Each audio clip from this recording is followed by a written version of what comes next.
Look, to end on a bit of a lighter note, it's hard to argue President Trump isn't the funniest president we've ever seen. Let's take a look here as he jokes with Canadian Prime Minister Mark Carney in the Oval Office. This is, in many respects, the most important. The merger of Canada and the United States. That wasn't where I was going.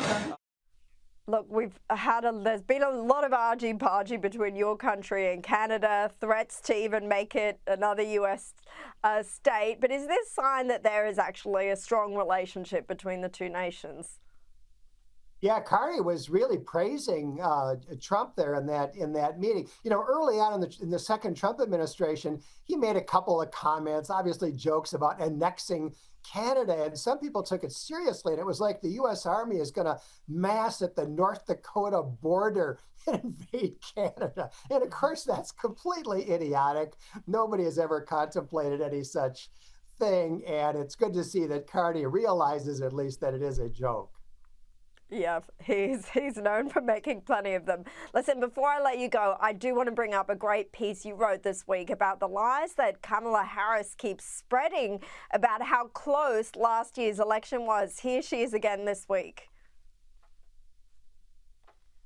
It was the tightest, closest presidential election in the 21st century. He does not have a mandate. That is not a mandate.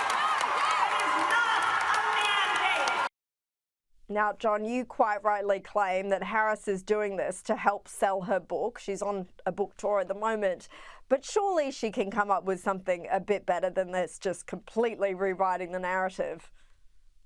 Well, something that's not so obviously false. I mean, there have been 7 presidential elections in the 21st century, and this was the third most decisive of those elections. President Trump won, I think it was 312 to 226.